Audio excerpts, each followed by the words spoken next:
Kita sempat terhenti seperti jarum jam dinding yang tidak berfungsi. Ada mereka yang jatuh, ada mereka yang sakit, ada mereka yang kehilangan, ada mereka yang meninggalkan. Tidak satu, tidak dua. Mereka pergi bergerombol dalam gelombang bernama kematian. Pandemi akan pergi seperti kabut yang hilang sebelum fajar. Asal kalian tidak membawa ego, bergerombol di sana-sini, berhahahihi mengabaikan yang diatur.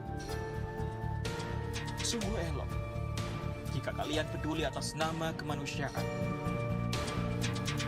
Pakai masker, harga mati. Gak pakai masker, bisa mati.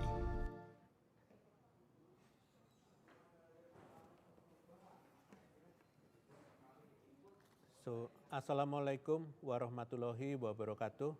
Good afternoon. Thank you, Ms. Ann Barker from ABC Australia, and also all of the journalists from GFCC that is joining for this press conference sessions today.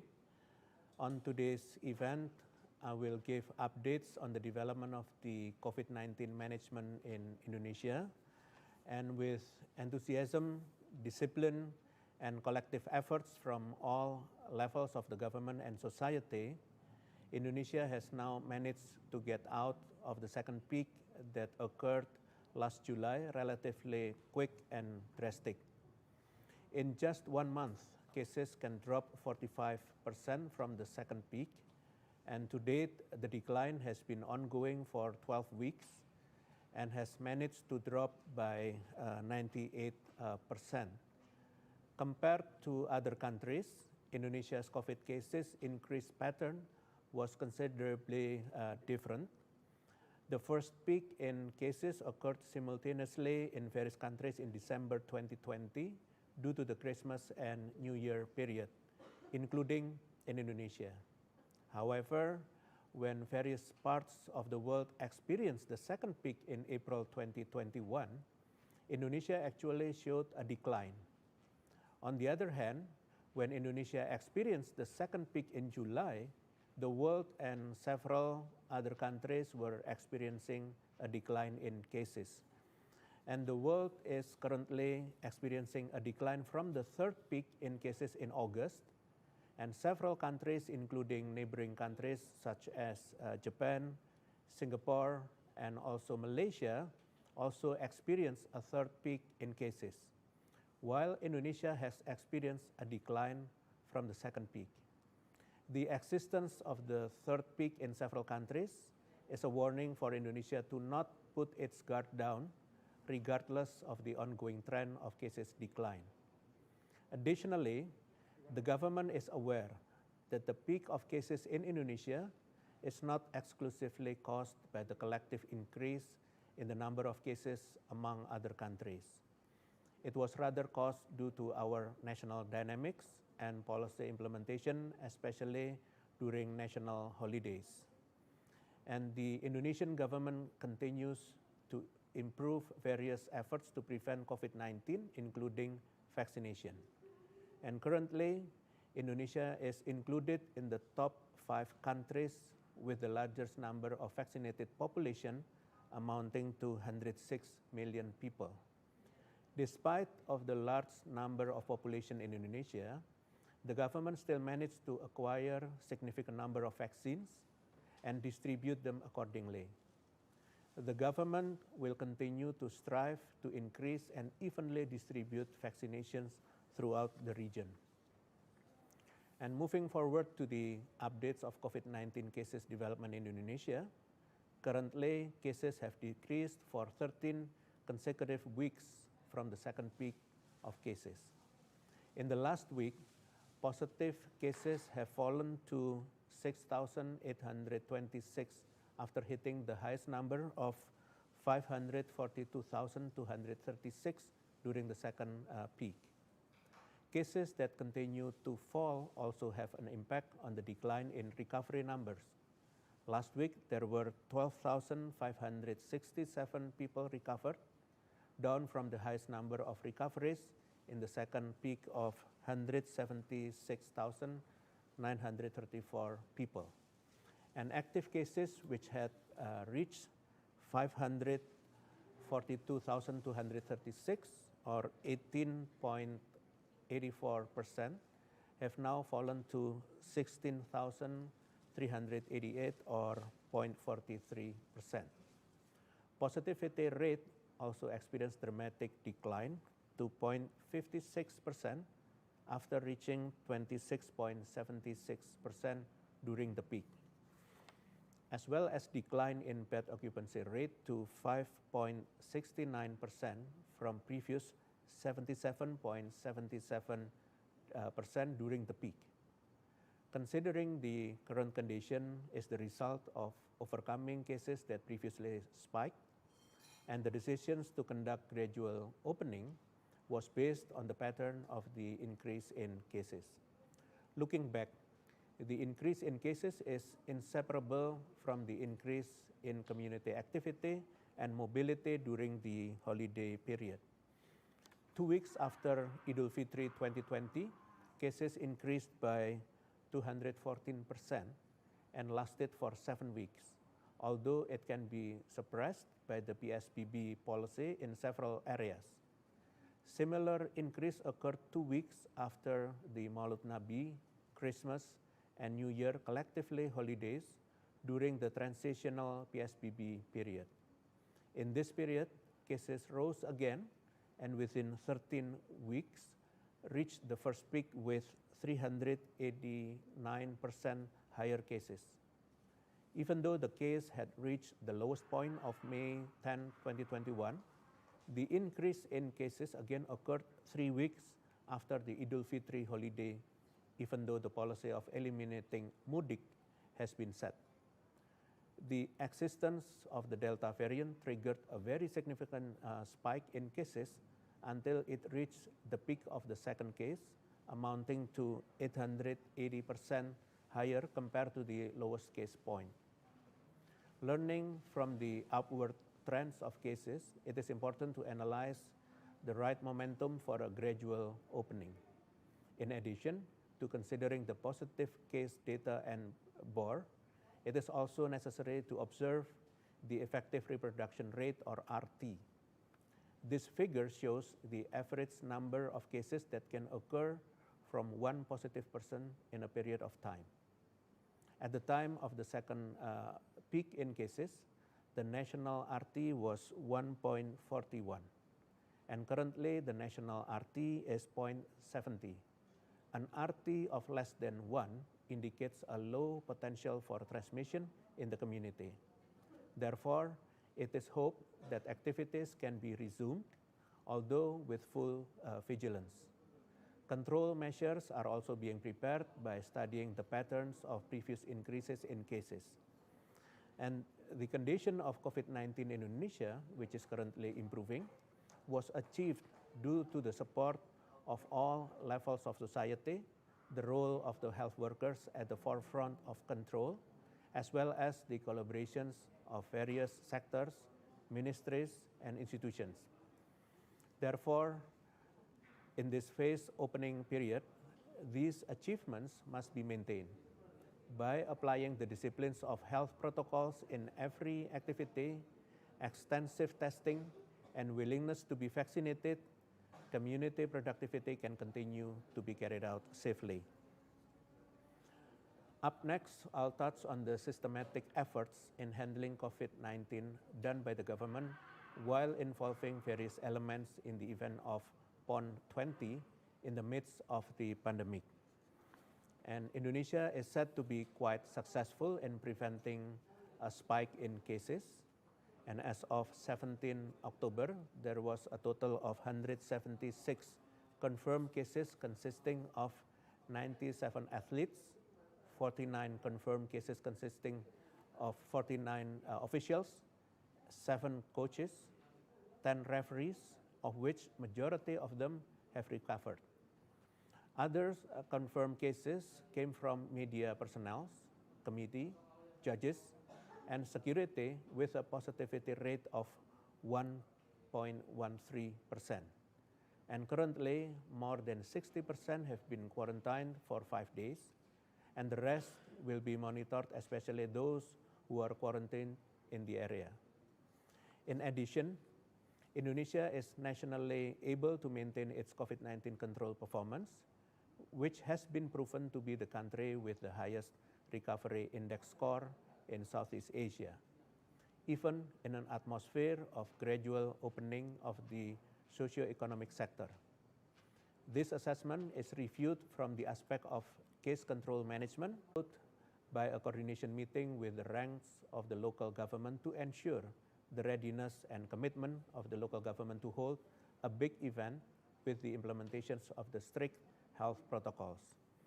Furthermore, the formations of the 3M health protocols task force during the series of events took place as the party chosen to oversee health protocol compliance during the main event. Then continued monitoring of the technical readiness of the health protocols by assistance team from the Central COVID-19 Task Force, which was deployed directly to the regions. This is done to provide guidance for regional parties, especially the readiness to implement health protocols, starting from the adequacy of masks, hand washing facilities, as well as the ability of the PON 20 Healthcare Special Task Force. And during the event, we did monitoring and evaluate compliance with health protocols. In its implementations, various violations found in the field become meaningful inputs, especially the efforts to monitor and discipline the behavior of participants during the event. And monitoring of positive cases in the implementations area with data recorded by the health office and routine surveillance, especially for event participants.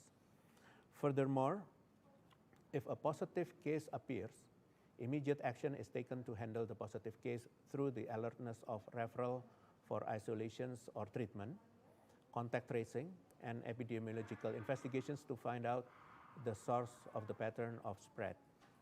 So far, the Ministry of Health reports that the emergence of positive cases is due to interactions between participants in the room and when eating together, or lax health protocols when watching matches and excessive celebrations. And finally, monitoring participants who have completed their activities in the middle of the event, which they return home. As regulated in the second addendum to the SE Satgas number 17 of 2021, the PON 20 contingent is required to retest after arriving in the area of origin and quarantine for 5 days at the expense of the task force or the local government, with the additions that if the first result is negative, then on the 4th day, quarantine is required to carry out a repeat PCR test. If a positive result is found in one of the test results, the contingent must undergo isolations or treatment at the nearest COVID-19 referral hospitals.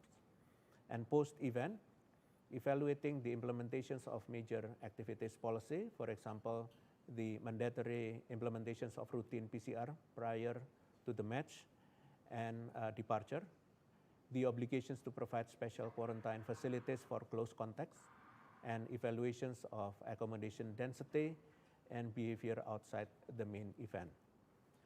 From our experience during the PON 20, we can learn that careful planning is the most crucial thing in organizing a big event in the midst of the COVID-19 storm. In addition, the evaluation conducted after the PON 20 can be utilized as a basis for preparing for future events. The results of these evaluations can be used not limited to organizing sporting events, but other events that involve many people to ensure that these activities can run smoothly and safely despite of COVID-19.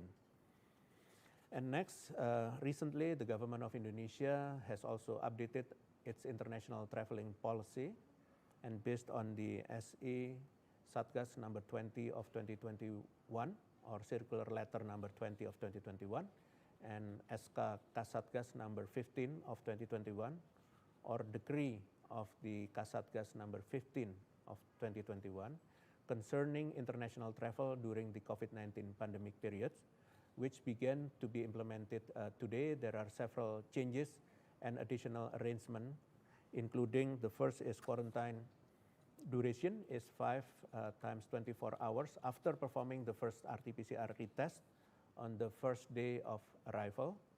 And then the previous addition of the quarantine durations to 8 days in last July was based on the increasing number of cases. The recent decisions to decrease the number of quarantine duration was done based on the current state of COVID-19 cases in Indonesia that is relatively under control. And second is the confirming the time for the second RT-PCR retest, which is on the 4th day of quarantine as determinations of the completion of the quarantine times. And the third is the arrangement for foreigners with the purpose of traveling include centralized airport entry points in Bali province and Riau Islands, and then adding travel administrative prerequisites other than a vaccine certificate and negative PCR results, namely a short visit visa or other entry permit, proof of ownership of health insurance with a minimum coverage of $100,000, which includes financing for handling COVID-19, and proof of booking confirmation and payment for accommodations while staying in Indonesia. And then in addition, based on the latest decree of the Minister of Law and Human Rights, that is in the context of national recovery, currently granting of visas is permitted for travelers for tourism purposes and filmmaking, including for commercial purposes and for the purpose of attending education. In addition, as stipulated in the decree of Kasatgas number 15 of 2021, that 19 countries of origin for travelers who may enter Indonesia are Saudi Arabia, United Arab Emirates, New Zealand, Kuwait, Bahrain, Qatar, China, India, Japan, South Korea, Liechtenstein, Italy, France, Portugal, Spain, Sweden, Poland, Hungary, and Norway. And the decisions to shorten the quarantine durations and expand the criteria for foreigners entering Indonesia was made to increase economic growth in line with the case control efforts that have been carried out. And these decisions resulted from careful considerations of various experts and practitioners in the relevant sectors. For this reason, efforts to mitigate the risk of transmission as much as possible by updating the policy to reduce the durations of quarantine from 8 to 5 days will be effective in suppressing cases if the 6 steps are taken. First is the international travelers are required to undergo quarantine. Second is the international travelers are required to apply health protocols during the quarantine period. The third is the local government provides a reference list of quarantine facilities. The fourth is the government provides accurate diagnostic test tools. And then the fifth is the government is stepping up efforts to trace close contacts. And the sixth is local governments ensure the vaccination coverage is met. Lastly, I would like to invite all parties, both field officers and travelers, to comply with the existing rules. In principle, we are able to gradually be active in activities like before the pandemic, as long as we can achieve high collective health protocol compliance. Periodic monitoring and evaluations is important to ensure that regulations are implemented properly in the field, enforced indiscriminately, and suppress the potential for COVID-19 transmission as much as possible. Before closing today's press conference, here is some additional information regarding COVID-19 in Indonesia. The government is currently drafting a cross-ministerial institutional strategy to anticipate a spike in cases ahead of the year-end holiday. The prepared strategy is expected to be the basis for an effective and inclusive policy by emphasizing these principles. First is the relaxations of activities followed by strict field control. The second is increasing the vaccination rate for the elderly, especially in agglomeration areas and centers of economic growth, and accelerating vaccinations program for children. And as of October 18, 2021, 52.07% of the population in Indonesia had received the first dose, and 30.48% had received the second dose. Specifically, for the elderly population, 35.52% of them have received the first dose, and 22.41% have received the second dose. While the development of the vaccine for children aged 12 to 17 years is 14.57% of them have received the first dose, and 10.99% have received the second dose of vaccination. Layered screening of international travelers and supervisions of activities and educations of the community by the local government regarding health protocols. And next is the exploring several potential COVID-19 treatment alternatives by cooperating with foreign manufacturers to establish factories in Indonesia, such as Molnupiravir from Merck and antiviral 8527 from Roche and atau Pharmaceutical. In addition, PPKM will continue to be carried out because it has proven effective in suppressing cases, including for the Christmas and the New Year holidays. Therefore, the community is asked to comply with the government policies and to local governments to be able to place the policy so that it can control the situations better. With this, I conclude my presentations, and we shall move to media Q&A sessions. Thank you very much. Thank you, Professor. The first question is from Kate Lam, Reuters. Cases of COVID-19 have plummeted since mid-July in Indonesia. However, vaccination rates remain low overall, with less than 30% of the target population receiving their second shot.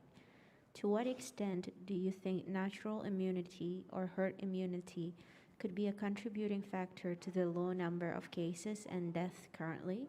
Should be 30% received second shot? Thank you. Okay, thank you, Reuters. If we look at the trend of the vaccinations from mid-July until now, which has reached 30% coverage for the second dose of vaccination, it can be said that the accelerations of vaccination is running rapidly with an increase of almost 22%. And the decline in cases in Indonesia is the result of the hard work of various elements to implement layered policies at almost all points of community activity that have the potential to cause transmission. And regarding specific evidence of the main factors that contribute to the formation of the herd immunity, this justification must be answered with scientific findings, which begins with knowing the prevalence of the antibodies in the community. For this reason, the Ministry of Health and the Ministry of Home Affairs currently carry out seroprevalence during September to November 2021 through blood collections and antibody titer examinations in 100 regencies and cities in 34 provinces, particularly in densely populated areas with high infection rates. Thank you. Thank you, Professor. The second question. Indonesia is not currently processing visa applications for foreign journalists. Can you advise when this might change? Thank you. Thank you. In principle, the criteria for individuals who are allowed to enter Indonesia, including journalists, will evolve in the future following the dynamics of the cases, the readiness of the facilities and infrastructure, as well as the enforcement of health protocols. However, as of currently and based on Permen Kumham number 34 of 2021, which is the decree of the Ministry of Law and Human Rights, number 34, 2021, and also the SE Satgas number 2021, and also SK Kasatgas number 15 of 2021, which is the decree of the head of the task force, number 15 of 2021. Foreigners who are allowed to enter Indonesia are the owners of the service visa, diplomatic visa, visit visa, limited stay visa, service stay permit, and then diplomatic stay permit, limited stay permit, and permanent stay permit. And holders of the APEC business travel cards, or KPP, and crews of transportations means that come with their transportation, means as well as traditional border crossers.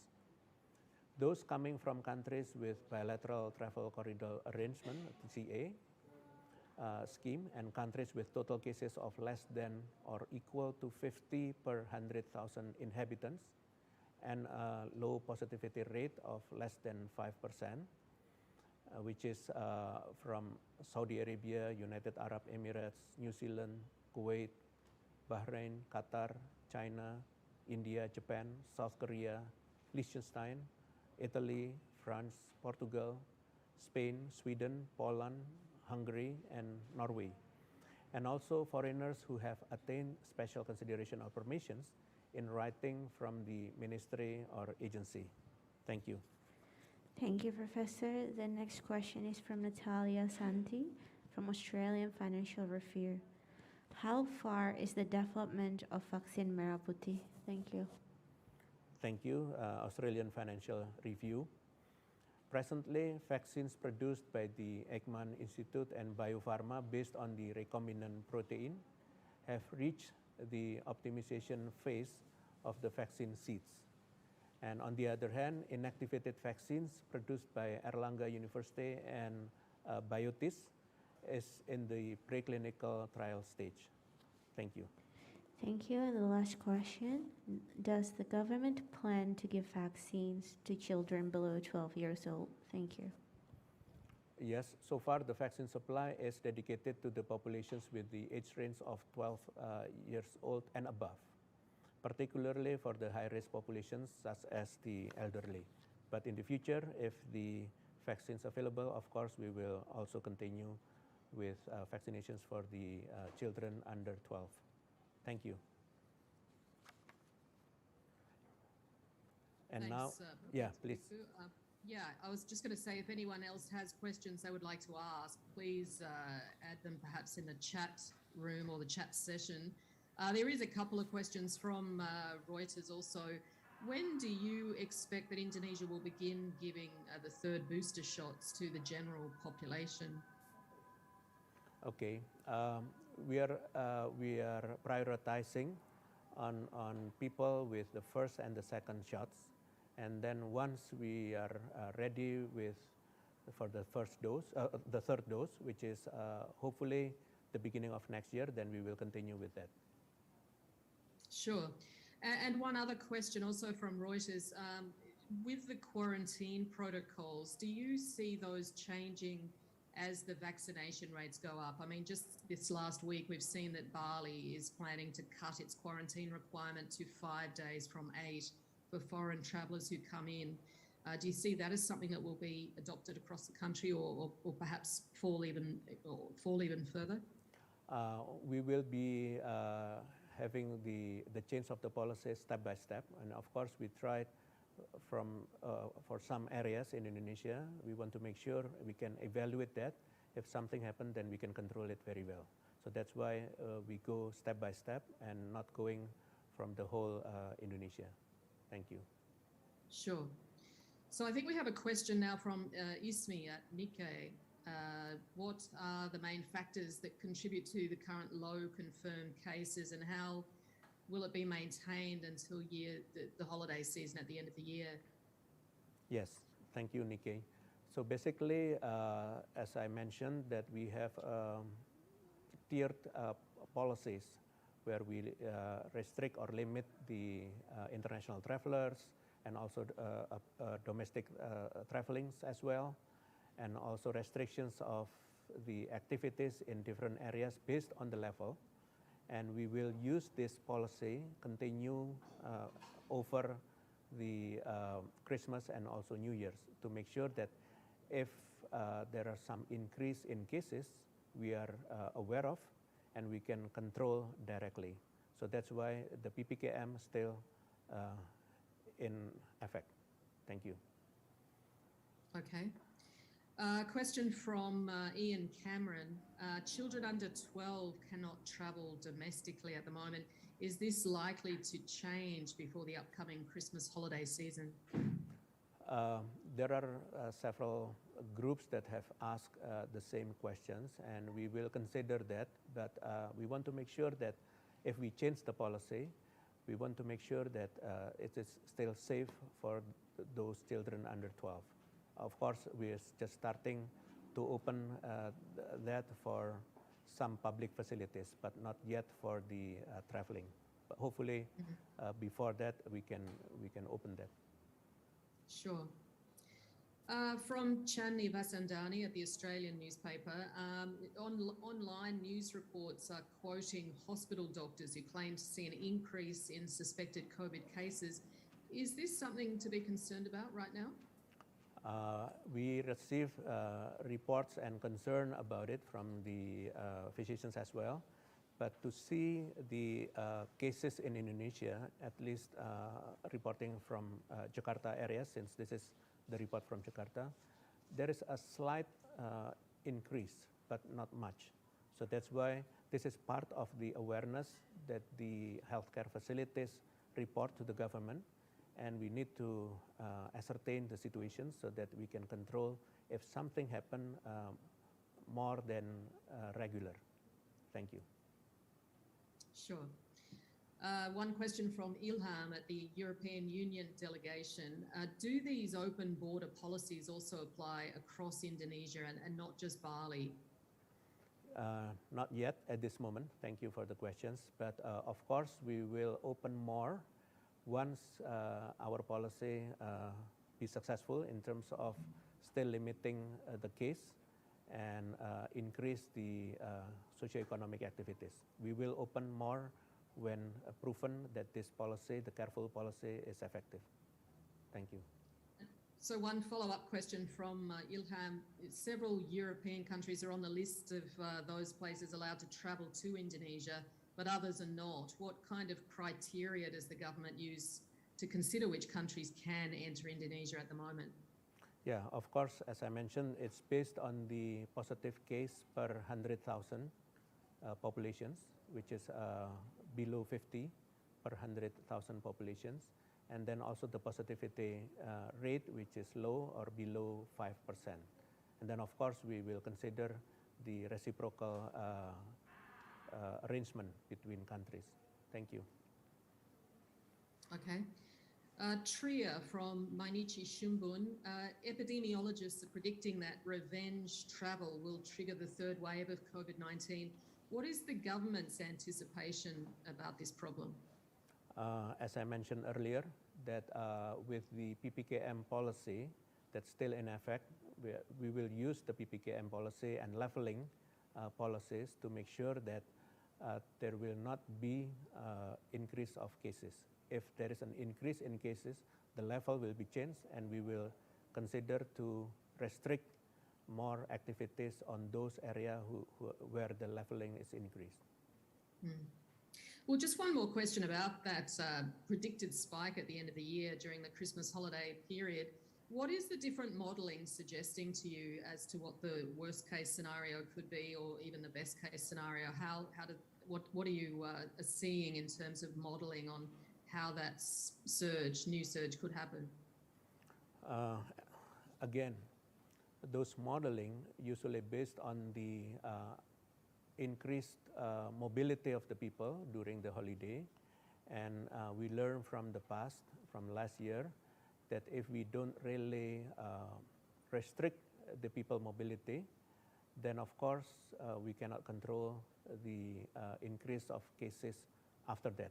As we see from the past, that the case increased in early January. So that's why we want to make sure that the policy of PPKM is in effect, because it's already proven that during the second peak, we can manage to reduce the case in relatively 8 weeks. And hopefully with the same policy in effect, we can control the situation so that any projections of the cases that hopefully will not happen in terms of the spike of the case. Yeah, do you have any fears that it could be anything like what we saw in July and August of this year? Yeah, of course, everybody fears about it, especially globally, because the policy in Indonesia will not or are not implemented in other countries. Every country has its own policy, and we learn from the past, from ourselves, Indonesia, as a big country, and we will continue to use the effective policy, the tiered policies, basically, and we monitor every day. So we will use the same approach to make sure that our policy effective to control the potential spike of the cases. Sure.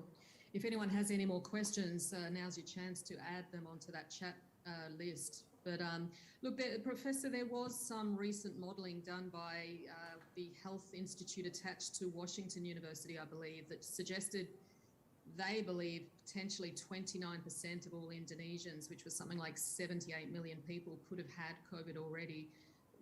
Are you aware of that modelling, and what do you say about those sorts of figures? Yeah, we know that because of the first and the second peak, of course, it will increase the number of the people got infected, and that will add on the people who got vaccinated as well.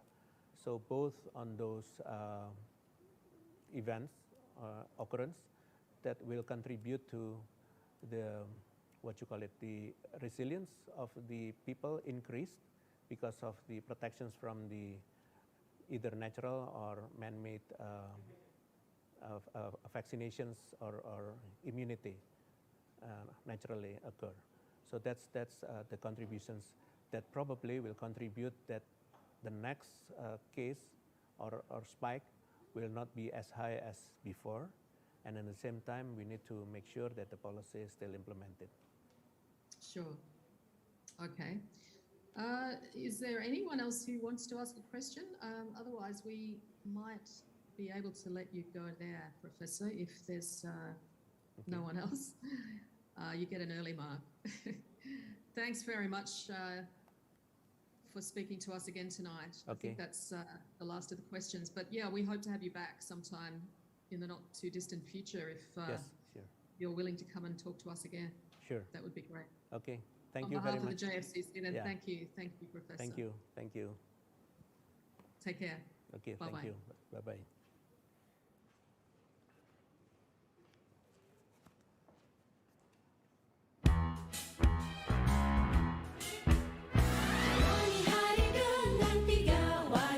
Wajib iman, wajib